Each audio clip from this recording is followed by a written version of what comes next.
결혼 산대로 만나려고 많이 가고 있다. 한국 남성들이 여성을 많이 챙겨주는 것 같아요. 지방이 선택이 예, 많다. 그러니까 곰이 나타났다고 막 주의시키고 막 그런 일들 꽤 많이 있어요. 일본 사람들은 늘 대지진 언제 일어날지 모르는 상황이거든요. 전혀 신경 안 쓰는 것 같더라고요.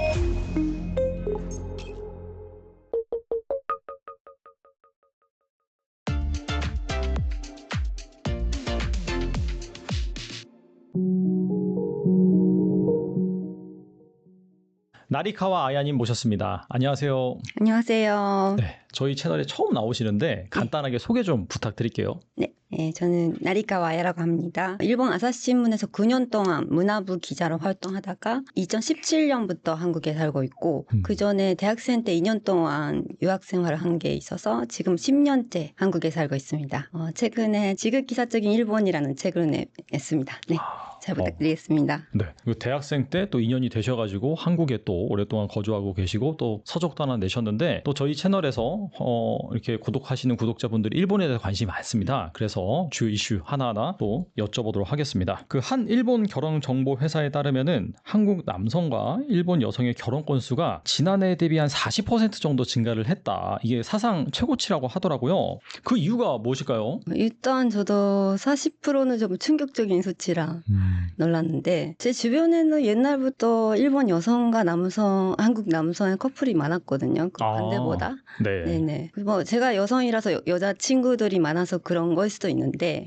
기본적으로 성향이 성격이나 막 그런 게 잘 맞는 것도 있는 것 같은데 제가 최근에 본 다른 기사는 한국 남성들이 일본 여성 만나려고 결혼 산대로 만나려고 많이 가고 있다. 맞아. 그런 기사도 있어요. 그런 기사를 봤는데 네. 그게 예를 들어서 막 여행하면서 자연스럽게 만나고 막 그런 걸 기대하는 게 아니라 아예 결혼 정보 회사에 등록해서 일본 여성이랑 결혼하려고 정말 그런 자리에 가는 그런 경우가 많다고 해요. 근데 그런 이유를 물어보니까 한국에서는 약간 남성들이 집을 마련하거나 맞아요. 네. 결혼할 때 경제적 부담이 큰데 그래서 결혼하기가 쉽지 않고 그렇지만 일본은 그렇지는 않다라는 그런 이유로 얘기하는 사람들도 있더라고요. 근데 그런 걸 저한테 물어보는 사람들도 많은데 일단 저는 개인적으로 저랑 제 주변 봐도 남성이 집을 마련해야 된다라는 게 일본에 별로 없는 것 같고. 그럼 결혼할 때 어떻게 돼요? 그게 그냥 뭐 자기네들끼리 그러면은 부부끼리 이렇게 돈을 모아가지고 같이 산다든지 그런 상황인가요? 그러면? 저희는 별로 결혼을 위해서 돈을 모아야 된다는 생각도 별로 안 했었고. 근데 집을 살긴 살아야 되잖아요. 결혼해서. 그냥 월세. 그냥 월세. 하긴 전세 개념이 없으니까. 네네. 일단 월세부터 시작해서 뭐 어떤 경우에는 뭐 부부가 같이 일하면서 집을 사는 경우도 있는데 결혼할 때 집을 사야 된다? 마련해야 된다? 막 그런 거 자체가 별로 없는 것 같아요. 워낙 지방에 뭐 정근도 많이 가고 그러니까 뭐 한국에서는 수도권에 집을 살려고 하잖아요. 네, 그런 게 별로 없는 것 같아요, 일본은. 이게 수도권 중심처럼 한국처럼 그런 시스템이 아니라 그래도 뭐 직장이 그래도 여러 군데 분포되어 있고 뭐 출장도 많이 가고 하다 보니까 꼭 굳이 그 수도권 인근에 집을 살 필요는 없는 그런 문화다라고 볼 수 있겠네요. 네네. 그런 것도 있는 것 같고 그리고 일본 여성들은 약간 환상 같은 게 있긴 있는 것 같아요. 한국 남성에 대한. 진짜요? 이거는 뭐 K-팝 팬들도 많고 한국 드라마도 많이 보고 하니까 자상하고 잘생긴 한국 남자 이런 이미지가 있긴 있거든요. 근데 그거는 사실 그 매스컴에서 미디어에서 보여준 이미지고 실제 만나는 한국 사람은 다르잖아요. 네네네. 제가 아사히신문 그만두고 간다고 했을 때도 주변 기자들이 그런 얘기를 많이 했어요. 좋겠다고. 한국 남자 만나겠네 막 그러면서. 남편이 있는데. 네. 그 정도로 그런 이미지가 있는 것 같고 그리고 이거는 그러니까 일본 남성들은 좀 아니라고 막 부정하는데 제가 개인적으로 느끼는 거는 그래도 한국 남성들이 여성을 많이 챙겨주는 것 같아요. 약간 자상하고 좀 세심한 그런 면이. 네네. 일반 사람들이. 매너도 좀 있고. 네네. 그게 예를 들어서 이번에도 오빠네 가족들이 놀러 왔는데 오빠가 그 부인한테 하는 거 보면 한국 남자면 남자가 하는데 이런 것들 고기 구워주거나 짐 들어주거나 막 그런 작은 것들이긴 한데 일본은 여성들이 많이 챙겨주는 쪽이에요. 아 오히려? 예, 예. 그래서 여성들이 좀 피곤해요. 그래서 한국 남자들 잘 챙겨주면 되게 좀 편하고 사랑받는 느낌도 있는 것 같아요. 앞서서 뭐 성격 관련해서도 좀 잘 맞는 부분이 있다라고 말씀하신 것 같은데 그렇다면 한국 남성이 어떤 성격을 가지고 이제 말씀하신 건 좀 궁금하네요. 적극적인 거. 그러니까 적극적인 표현도 그렇고 예, 일본 남성들이 좀 표현도 별로 안 하고 남성도 여성도 표현도 잘 안 하고 뭐 적극적으로 뭐 사귀자거나 막 고백 같은 것도 별로 안 하니까 여성들은 마냥 기다리고 있구나. 그런데 한국 남성들은 그걸 적극적으로 표현해 주잖아요. 네. 그래서 사귀게 되는 경우가 좀 많은 것 같아요. 그럼 일본 커플 같은 경우에는 커플이 되기 전에는 좀 뜸을 많이 들이나요? 그럼 일반적으로? 네, 맞아요. 제가 보기에는 옆에서 보기에는 되게 서로 좋아하는 것 같은데 싶어도 둘 다 말을 못 꺼내고 그거를 진짜 사귈 수 있다거나 진짜 상대방도 나를 좋아한다라고 확신이 있어야 고백하는 느낌? 네, 일단 해보자 막 그런 거는 별로 없는 것 같아요. 일본에서도 남자가 주로 먼저 고백을 하나요? 그러면? 그렇지도 않은 것 같아요. 반반인 것 같아요. 그래서 어떻게 본다면 좀 적극성을 좀 더 좋게 봐주는 측면이 있나 보네요. 그런 것 같아요. 그리고 이제 해당 기사가 뭐 최근 야후 재팬 포털에 뭐 메인에 걸렸다라고 하더라고요. 그러자 뭐 댓글이 무려 1만 개나 달렸다는데 대부분 어떤 반응인가요? 죄송해요. 제가 댓글까지는 못 봤는데 그거에 대한 기사 같은 것도 많이 봤는데 어떤 기사는 그 남성이 일본 남성이 쓴 기사였는데 일본 남성 입장에서는 좀 자존심 상한다. 이런 식으로 쓰신 분도 있고. 그러니까 제가 아까 일본 남성 그러니까 부정하겠지만이라고 얘기한 것도 제가 어떤 강연할 때 그런 얘기를 하긴 했거든요. 그러니까 많이들 물어보세요. 그러니까 한국과 일본의 남녀 차이가 어떤 거 있냐? 막 이런 질문 많이 하시니까 한국 남성들이 좀 더 잘 챙겨주신다. 막 이런 식으로 얘기를 하면 그거를 듣는데 일본 남성들이 아니라고. 그렇지 않다고 되게 자존심 상하는 일인가 봐요.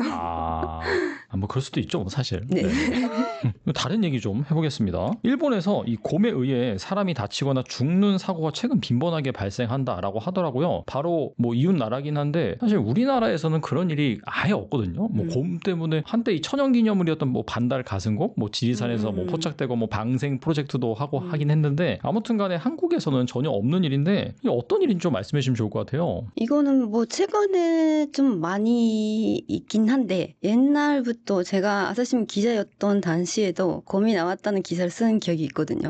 그래서 이게 일본에서 그렇게 특별한 일이 아니라 도시에는 없죠. 도시에는 없지만 시골 지방에 가면 가끔 있는 일이고 점점 늘어나는 거는 곰이 늘어난 게 아니라 제가 알기로는 곰이 원래 산에 있는데 산에 먹을 것이 없어져서 민가로 나와서 사람들이 사는 데까지 나와가지고 먹는 거를 찾는 그런 경우가 늘어났다고 하더라고요. 근데 그게 뭐 곰은 사람을 먹는 건 아니지만 사람 보면 공격하게 되니까 되게 위험한 거죠. 그렇다면 이제 곰이 많다면은 뭐 그리고 많이 발생을 해서 그런 사건 사고가 많다면은 사냥해서 뭐 개체수를 줄이면 될 것 같은데 구조적으로 이 문제를 또 해결하기 좀 힘든가요? 지금 말씀하신 것처럼 일본의 그 곰이라는 게 반달곰이거든요. 스키노와그마라는 반달곰인데 어떤 지역에서는 그게 발전 위기종 이라고 하더라고요. 그래서 함부로 죽일 수는 없는 거고 뭐 허가받고 죽이는 경우도 있다거나 하는데 그렇게 쉽지는 않은 것 같아요. 네, 이게 또 이거는 많은 사람들이 그렇게 생각하는지는 모르겠지만 제 생각에는 산에 살던 곰들이 이렇게 내려와서 민가로 나타난 것 자체가 그러니까 산에 먹을 것이 없어진 게 뭐 지구 온난화에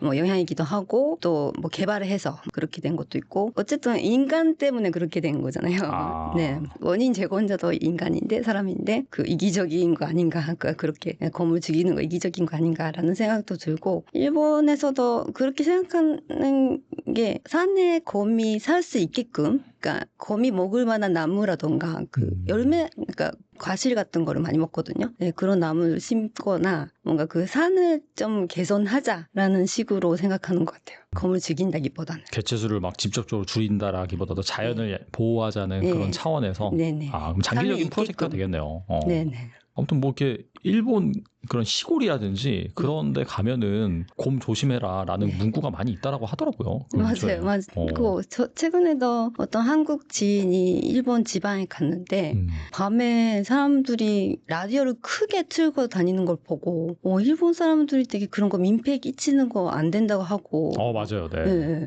그런데 왜 라디오를 그렇게 크게 틀고 다니나 막 이렇게 생각했는데 그게 곰 때문이라고 그러더라고요. 그러니까 그러니까 사람이 있다는 걸 알아야 그래도 가까이 오지 않은데 갑자기 만나게 되면 공격하거든요. 네, 그래서 사람들도 사람이 있다라는 걸 알리면서 다니는 그런 게 지방에서는 되게 많죠. 지방에서는 되게 많다. 그러니까 곰이 나타났다고 막 주의시키고 막 그런 일들 꽤 많이 있어요. 그리고 최근 대재앙설로 인해서 일본 여행을 취소하는 사례가 늘어났다고 합니다. 엔고와 외국인 전용 비싼 메뉴판 논란, 여기에 기록적인 폭염까지 겹치면서 관광 수요가 예전만 못하다 그런 얘기가 나오는데 관광이 아무래도 일본 그 내수에 또 큰 영향을 미치는데 이 같은 분위기가 실제로 이 경제에 타격을 줄 가능성은 어떨까요? 일단 대제안설은 저도 7월이라고 했었잖아요. 그래서 맞아요. 네. 그래서 6월쯤에 한국에서는 한국 친구들이 7월에는 일본에 돌아가지 마 이렇게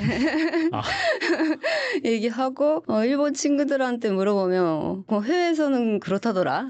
해외에서는 뭐 홍콩이나 한국 사람들이 7월에는 한국 가지 말자고 얘기하고 있는 것 같아. 막 그런 뉴스들을 봤다라고는 하는데 일단 일본 사람들은 늘 그 대지진 언제 일어날지 모르는 상황이거든요.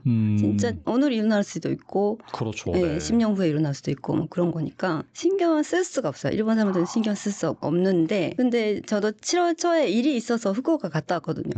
근데 후쿠오카 가니까 진짜로 후쿠오카 뭐 술집 같은 데 갔는데 갑자기 관광객들이 없더라. 안 오더라. 라고 얘기를 하더라고요. 그래서 일본 사람들도 그거를 해외 사람들 믿나? 라고 생각했는데 생각보다 그런 관광객들이 많은 데는 타격이 이미 있는 것 같았고 근데 이게 7월 지나면 8월 이후에는 또 바뀌는 건지 잘 모르겠어요. 네. 지진에 대한 거는. 근데 뭐 더운 거는 진짜 원래 덥고 점점 더워지고 있고 그래서 8월에는 일본에 가지 말자라는 얘기도 많이 듣긴 들었는데 근데 그때 2019년에 노제팬이 있었잖아요.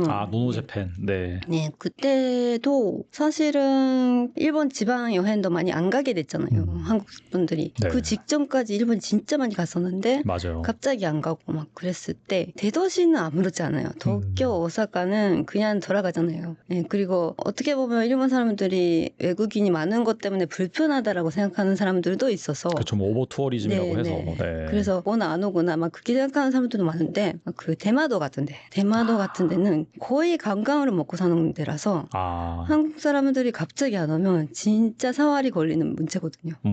그래서 엄청 힘들었다는 얘기도 들었고 지방이 더 심한 것 같아요. 그런 영향이. 그리고 뭐 대재앙설 때문에 관광 수요가 일시적으로 위축이 된 건 사실인 것 같은데 실제로 이 대재앙설 만화 뭐 중심으로 시작이 맞아요. 됐잖아요. 네. 그래서 우리나라도 사실 좀 많이 안 간 것 같고 특히나 이제 홍콩 사람들이 그렇게 많이 안 갔다고 하더라고요. 거기가 이제 풍수질이나 이런 것들 많이 믿어가지고. 근데 실제 그 정작 그 일본 사람들의 그때 그런 뭐 대지진 온다, 뭐 후지산 폭발한다 그런 위험이 고조됐을 때 일본 사람들의 반응은 어땠나요? 궁금하네요. 대부분 그러니까 예를 들어서 우리 오빠네 가족들이 사는 고치라는 곳이 지금 얘기하는 대지진 왔을 때 제일 크게 피해를 입는 지역이 있거든요.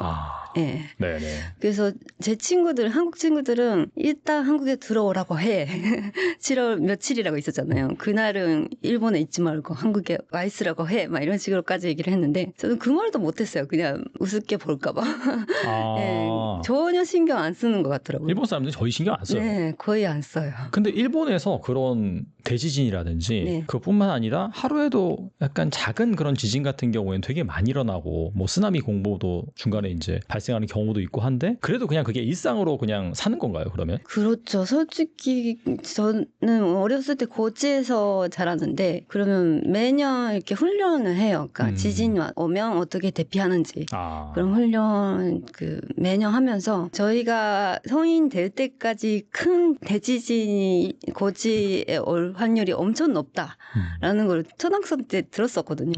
그래서 성인 될 때까지 안 왔네? 정도고 그래서 언제 올지 모른다라는 게 어렸을 때부터 계속 생각하고 있어서 그러니까 그걸 뭐 언제 며칠 날에 온다 막 그런 거에 거의 반응하지는 않은 것 같아요. 그냥 뭐 덤덤하게 살아가고 네. 있는 게 일반적이다라고 네, 볼 수가 네, 있겠네요. 네.